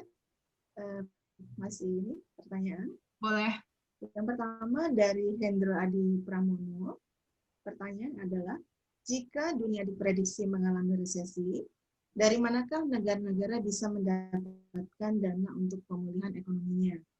Dan jika harus menambah hutang, ekonomi dunia akan didrive oleh satu lembaga dunia yaitu IMF. Dan bagaimana cara negara untuk menyesuaikan kebijakan ekonominya, dan bagaimana wacana pembuatan mata uang tunggal dalam kondisi resesi seperti ini. Itu yang dari Hendro Adi Pramono. Kemudian dari Raja Erlangga, kontraksi ekonomi pada investasi. Investasi apa yang baik pada masa pandemi serta kebijakan khususnya. Satu lagi dari Pak Setio Triwahyudi, meskipun pemerintah telah memberikan stimulus fiskal dan relaksasi anggaran, terkesan stagnan dan jalan di tempat. Apakah pemulihan ekonomi hanya sebatas bertahan atau belum ada pemulihan, belum ada perbaikan? Apa yang keliru dengan kebijakan pemerintah? Apakah langkah kebijakan itu ada? Itu Bu, dari 3 orang penanya. Boleh, nah yang pertama tadi agak putus-putus, saya mendengarnya, boleh diulang Bu, yang resesi. Yang pertama dari Hendro Adi Pramono, jika dunia diprediksi mengalami resesi, dari manakah negara-negara bisa mendapatkan dana untuk pemulihan ekonominya? Jika harus menambah hutang, ekonomi dunia akan didrive oleh satu lembaga dunia yaitu IMF. Bagaimana cara negara untuk menyesuaikan kebijakan ekonomi? Kemudian ada tambahan, bagaimana wacana pembuatan mata uang tunggal dalam kondisi resesi seperti ini? Terima kasih, pertanyaannya bagus dan sulit-sulit sekali. Jadi kalau dunia resesi, ya bukan kalau ya, sudah ya, dunia sudah resesi, pertanyaannya adalah berapa panjang dan berapa dalam resesi ini. Kita tentu berharap mudah-mudahan kuartal 3 ini secara global pick up dan tidak terjadi second wave yang berarti, walaupun beberapa negara kelihatannya angkanya sudah terjadi second wave ya. Kita berharap tidak masif seperti wave yang pertama. Kemudian dana pemulihan. Nah, inilah ini memang sustainability fiskal setiap negara itu menjadi penting ya. Akan tetapi kalau kita melihat dari sudut pandang global, kalau kita melihat diri kita di atas negara-negara ini, jadi ada negara-negara berkembang, ada negara miskin gitu ya. Bisa dibayangkan kalau misalnya anggaplah ada negara yang fiskalnya sustainable sehingga masih bisa terus membiayai pemulihan ekonomi. Tapi beberapa negara miskin misalnya ada yang mengalami kesulitan sehingga memerlukan haircut atau memerlukan pengampunan sama sekali gitu ya. Nah, pertanyaannya adalah apakah kita secara global bisa membantu negara-negara miskin ini untuk sama-sama naik? Karena bisa dibayangkan kalau ada sekelompok negara yang tidak bisa pulih, maka demand dari global ekonomi itu juga tidak akan pulih. Jadi pemulihan ekonomi setiap negara itu menjadi public goods, global public goods gitu. Jadi makanya ini di pembicaraan level global yang dibicarakan adalah apakah kita akan membantu negara-negara ini secara bersama gitu ya. Karena kalau tidak, maka pemulihan ekonomi dunia juga akan terganggu. Kemudian uangnya dari mana? Nah, itu yang tadi saya sampaikan decoupling tadi. Secara likuiditas, tidak hanya DPK di perbankan Indonesia, DPK di perbankan manapun jumlahnya ample. Kemudian di luar DPK perbankan, jumlah cash global investor itu juga ample. Ya. Jadi memang uang itu terkumpul, tapi tidak ada outlet. Karena apa? Biasanya kan investasi tersebut dialirkan ke tempat yang ada aktivitas ekonomi, ada investasi yang sedang berjalan gitu kan. Tapi karena tidak ada aktivitas ekonomi yang berarti, aliran uang tersebut jadi tidak ada. Kayak kita kalau punya uang mau invest di tetangga kita, tapi warungnya udah tutup, kan kita nggak jadi invest di warung tersebut gitu kan. Kurang lebih kondisinya demikian. Sehingga memang pemulihan ekonomi kalau kita tadi bicara global harus bersama-sama. Mengenai IMF, saya rasa sih di luar IMF atau lembaga-lembaga internasional lain, sebetulnya kita memang memerlukan multilateral action ya, karena tadi yang saya sampaikan ada hal-hal yang sifatnya global public good yang kalaupun kita mau selfish negara kita aman, tapi sebagian besar negara di dunia tidak aman itu tidak akan terjadi global recovery. Jadi memang ada hal-hal yang harus diselesaikan secara multilateral. Kemudian yang kedua, investasi di masa pandemi. Kalau kita lihat investasi di equity dunia global itu sebenarnya cukup meningkat ya, cukup bullish gitu ya. Kemudian investasi di fixed income juga kepada obligasi negara itu memang tinggi.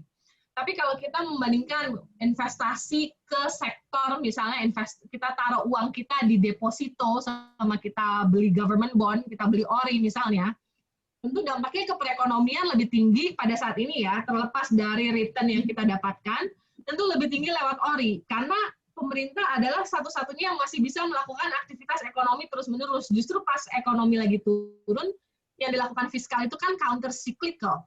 Waktu ekonomi turun, kita justru harus spend banyak gitu. Jadi yang punya pass-through dan multiplier yang besar terhadap aktivitas ekonomi itu justru investasi ke tempat-tempat yang memang sedang melakukan kegiatan ekonomi. Salah satunya ya government bond, kemudian mungkin investasi di perusahaan-perusahaan yang masih bisa berjalan.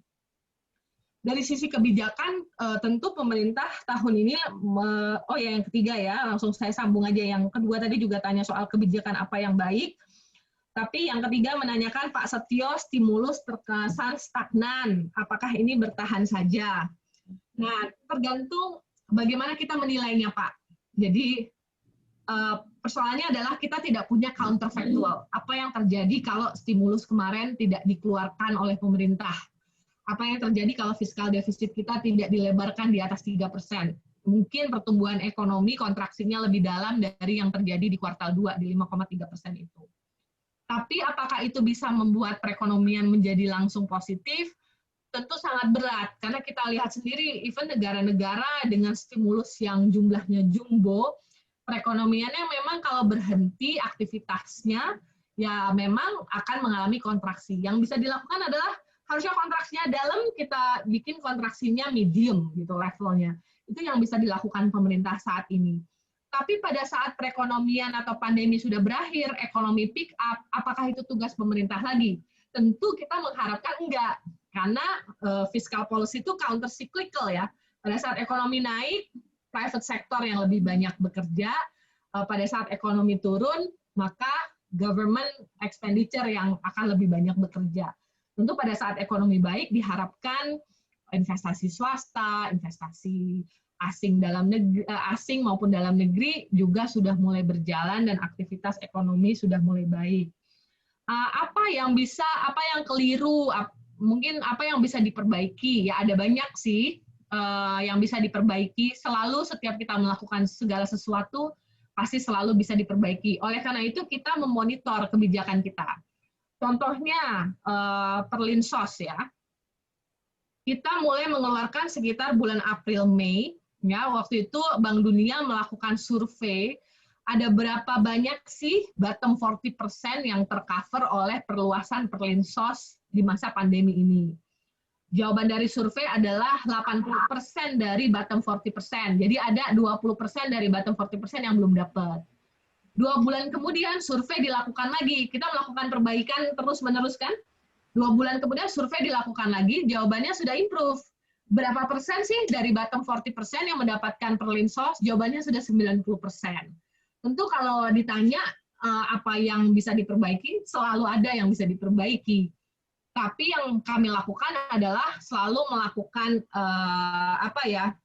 kita melihat ke belakang gitu, yang sudah kita lakukan, apa yang kita perbaiki. Dan itu kita lakukan setiap minggu. Kita ada evaluasi program pemulihan ekonomi nasional untuk selalu memperbaiki bagaimana cara kita menggerakkan ekonomi, membantu masyarakat, terutama golongan masyarakat rentan, dan juga menjaga ya ekonomi kita ini agar tujuan jangka panjang yang tadi saya sampaikan itu tetap bisa kita lakukan lah setelah pandemi. Jadi ini mungkin adalah a break dari tujuan jangka panjang itu, tapi jangan menghancurkan reform yang sedang kita lakukan. Tapi memang prioritasnya kalau tahun ini itu adalah prioritasnya bertahan. Prioritasnya adalah sektor kesehatan dan perlindungan sosial.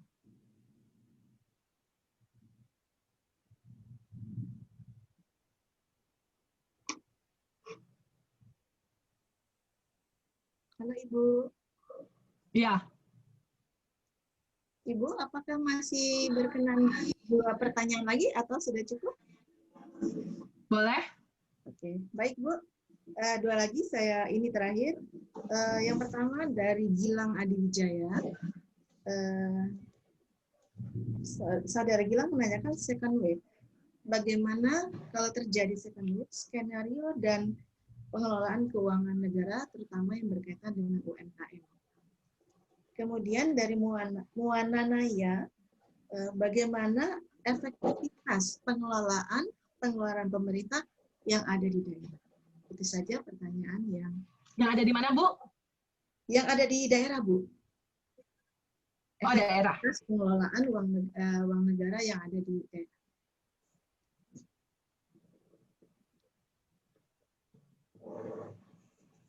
Oke.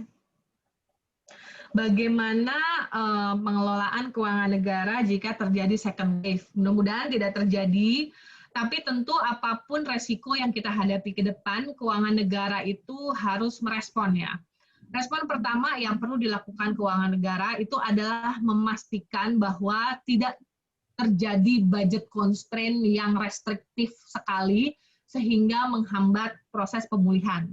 Karena kalau misalnya kayak kemarin itu, yang pertama dialokasikan lebih dahulu itu memang sektor kesehatan dan perlinsos. Itu uang sudah disediakan dari awal, tinggal bagaimana sektor mempergunakan untuk kan kita bagi tugas ya, kan Kementerian Keuangan mengurus keuangan negara, kemudian nanti ada misalnya Kementerian Kesehatan mengurusi bagian kesehatan dan lain sebagainya. Itu yang pertama akan kita lakukan. Jadi resiko apapun ke depan yang akan dilihat adalah pertama memastikan keuangan negara itu tidak menyediakan ruang ya, ada space sehingga pemerintah bisa melakukan reaksi cepat atau penanganan dari persoalan tersebut. Kemudian efektivitas pengeluaran di daerah. Sebetulnya kalau di luar masa pandemi, pengeluaran daerah itu kan mekanismenya udah cukup baik ya, kan kita desentralisasi sudah cukup lama. Memang kita ada sistem block grant ya, DAU itu adalah grant yang diberikan sebagai lamsam gitu, akan tetapi juga ada transfer-transfer yang di-attach ke tujuan tertentu. Misalnya DAK fisik, kemudian ada DID, itu DID juga tergantung dari dia harus punya achievement tertentu gitu ya untuk mendapatkan DID. Kemudian ada transfer-transfer yang juga di tagging seperti ecological transfer, itu juga kalau misalnya daerah melakukan green activity tertentu maka akan mendapatkan transfer jenis itu dan lain sebagainya. Nah, efektivitas ini tentu dinilai bersama antara Kementerian Keuangan dan juga Kementerian Dalam Negeri ya. Lebih banyak di Kementerian Dalam Negeri, di Kementerian Keuangan itu adalah menciptakan sistem transfer yang baik sehingga daerah itu mempunyai space dan kekuasaan yang cukup untuk menjalankan perekonomiannya ya. Dan yang paling utama dalam desentralisasi kita itu adalah memastikan service delivery di semua daerah itu sama. Jadi yang diharapkan itu sebenarnya education quality dari satu provinsi ke provinsi lain tuh sama gitu ya, atau perbedaannya dikit gitu. Jadi kita yang lahir di daerah terpencil atau kita yang lahir di Jakarta misalnya mempunyai kesempatan yang sama dari segi kesehatan, dari segi pendidikan untuk maju gitu. Jadi intinya itu sih. Jadi desentralisasi kita itu poinnya adalah memastikan service delivery kualitasnya itu di seluruh pelosok Indonesia sama. Oleh karena itulah infrastruktur di daerah-daerah terpencil, kemudian termasuk juga elektrifikasi itu menjadi sangat penting ya. Sekarang juga seharusnya ditambah jadi internet akses di mana-mana menjadi sangat penting untuk menjamin tadi kesamaan dari kualitas service delivery di daerah.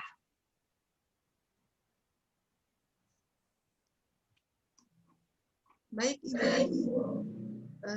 Terima kasih atas penjelasannya dari pertanyaan-pertanyaan yang masuk di dalam sesi tanya-jawab. Sebelum kita akhiri acara ini, ada mungkin sedikit closing statement dari saya. Yang pertama adalah untuk tetap bisa melaksanakan pembangunan, kebijakan fiskal di 2021 dan 3 tahun selanjutnya tetap yang ekspansif dan konsolidatif. Kemudian yang kedua adalah pemulihan ekonomi tidak hanya dilakukan oleh satu negara, tetapi dilakukan bersama-sama untuk kebaikan semuanya. Baiklah Bapak dan Ibu, adik-adik mahasiswa, peserta webinar kuliah umum, kebijakan fiskal di masa new normal. Karena waktu yang tidak memungkinkan, kita akan akhiri sesi tanya-jawab dan paparan ini. Terima kasih kepada Bapak dan Ibu, serta peserta webinar semua, dan Ibu Masyita sebagai narasumber atas partisipasinya dalam kegiatan ini. Mohon maaf jika ada hal-hal yang kurang berkenan dari saya. Wassalamualaikum warahmatullahi wabarakatuh, dan selamat sore. Saya akan kembalikan kepada pembawa acara.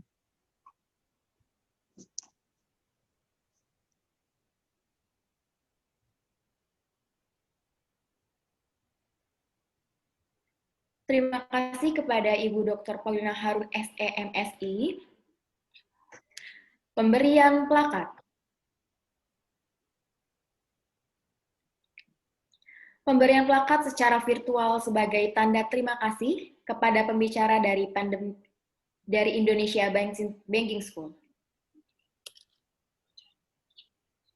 Indonesia Banking School menyampaikan apresiasi dan penghargaan yang tinggi atas kesediaan dan waktu dari Ibu Masyita Kristalin PhD, staf khusus Menteri Keuangan Republik Indonesia. Terima kasih juga sebanyak-banyaknya kepada pembicara kita kali ini, Ibu Masyita Kristalin PhD dan juga Ibu Moderator. Dan semoga apa yang dipaparkan oleh pembicara dan moderator dapat bermanfaat bagi kita semua. Semoga pandemi COVID-19 cepat berlalu sehingga dapat membangun perekonomian Indonesia kembali dan semakin berjaya untuk Indonesia. Pengumuman, sertifikat dan materi akan dikirim ke email masing-masing yang sudah mendaftar. Dengan ini berakhir sudah webinar kuliah umum pada hari ini. Kami mengucapkan terima kasih kepada pembicara, moderator, tamu undangan, para partisipan webinar kuliah umum, mahasiswa dan pimpinan IBS beserta jajarannya, mahasiswa dan dosen seluruh Indonesia, serta kepala sekolah, guru, dan adik-adik SMA sederajat yang kami cintai. Dan untuk adik-adik SMA sederajat, selalu ikuti webinar selanjutnya, dan untuk informasi lebih lanjut tentang Indonesia Banking School, follow akun media sosial Indonesia Banking School karena terdapat banyak banget beasiswa yang menarik untuk adik-adik SMA semua.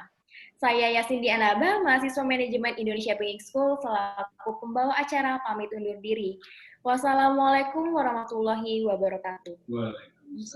Waalaikumsalam warahmatullahi wabarakatuh.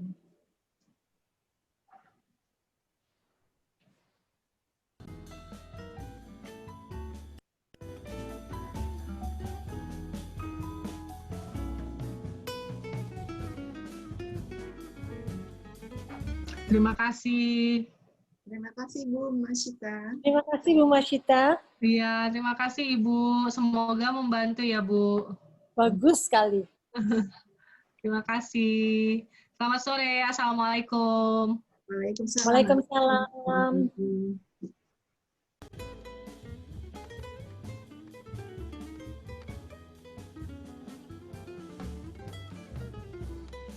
Bu Titu, terima kasih. Hebat, sukses. Terima kasih Pak Rahmat sudah hadir. Sama-sama. Selamat sore Pak Rahmat. Selamat sore, Bu. Waduh, apa kabar? Baik Pak Rahmat, Bapak sehat. Alhamdulillah sehat. Sudah lama tidak bertemu ya Pak. Bu Wiwi ya, sehat-sehat ya Bu. Alhamdulillah Pak, terima kasih. Salam buat Ibu Pak. Terima kasih. Begitu, terima kasih banyak Bu. Terima kasih Mbak Wiwi. Pak Sotar, apa kabar? Baik Bu Wiwi. Baik Bu Wiwi. Pak Sotar apa Sehat, Bu? kabar? Baik Bu Titu. Waduh, saya sedang banget ini lihat Ibu sehat, Ibu Titu. Bu Alhamdulillah, Wiwi sama-sama. juga, Pak Rahmat. Terima kasih loh seminarnya ini banget. Bermanfaat banget buat kita Bu. Terima kasih. Ya. Baik Bu, izin lab ya Bu ya. Terima kasih banyak. Ayo Pak. Bu Wiwi. Mari Bu. Masih di Surabaya? Masih Bu, masih. Ya, selamat tambah sukses. Terima kasih Bu. Ibu sehat ya Bu. Mari Bu. Oke. Nuri.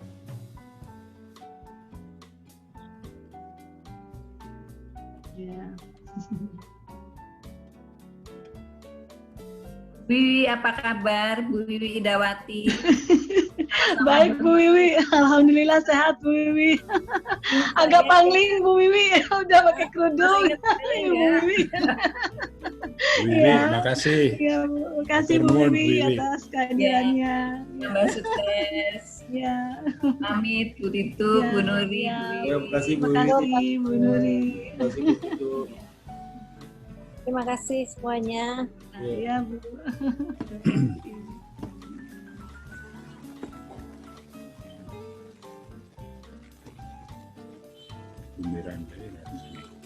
Ya, terima kasih Pak Gatot. Pak Bata, ya. Izin lab ya Bu. Ya. Assalamualaikum. Ya, izin lab ya.